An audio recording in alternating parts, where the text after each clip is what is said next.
All right, thanks again for stopping by. I really appreciate you taking the time out of your busy schedule to view this quick video.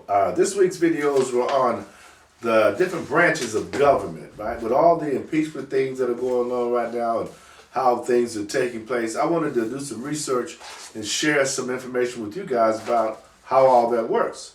Now, the videos prior to this, I talked about the three different branches: the executive, the judicial, and the executive. The executive, judicial, and legislative. This particular video, I'm going to talk about the executive. So it begins the executive branch. The president, vice president, and other executive officials make up the executive branch. The main function of this branch is to execute the laws created by Congress. The president and vice president are chosen by the Electoral College, a body of people elected for the purpose of electing the president. The president appoints several secretaries to head executive departments. An executive department is a body covering a broad topic of law. Examples including the Department of Agriculture and the Department of Justice. The several secretaries in the case of the Justice Department, the Attorney General, serves as advisors to the president and also as the chief officer of their own departments.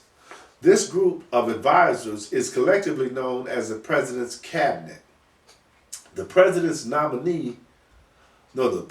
nominates these secretaries as well as other important federal officials, and the Senate advises and consents to them. The president is the head of the executive branch, which makes laws official. The president is elected by the entire country and serves a 4-year term. The president approves and carries out laws passed by the legislative branch. He appoints or removes cabinet members and officials. He negotiates treaties and acts as head of state and commander-in-chief of the armed forces. The executive branch also includes the vice president and other officials such as members of the cabinet. The cabinet is made up of heads of 15 major departments of the government. The cabinet gives advice to the president about important matters.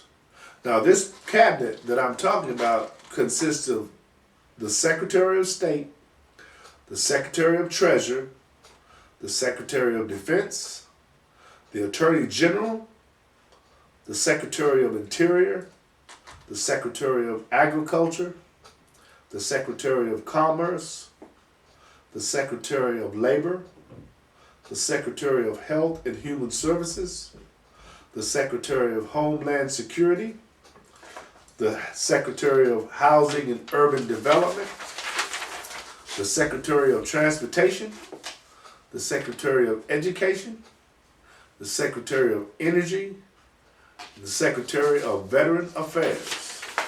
Now, that little segment right there opened my mind up to a lot of things that I didn't know, because when I think about the government and my understanding of it, I never aspired to be a councilman or mayor or anything like that. So I didn't put much interest in learning the hierarchy or the levels that are involved there. But with everything that's going on, I felt it was a need for me to do some research about that, because if I didn't, and I do a lot of research, if I didn't know it, I'm sure a lot of you guys didn't know it either, right?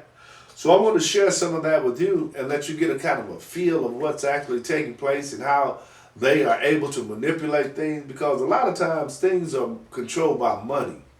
You know, you think that, there's an order in place, but money supersedes a lot of things. So you got to always keep that in mind when you're dealing with the world, because a lot of people are motivated by money.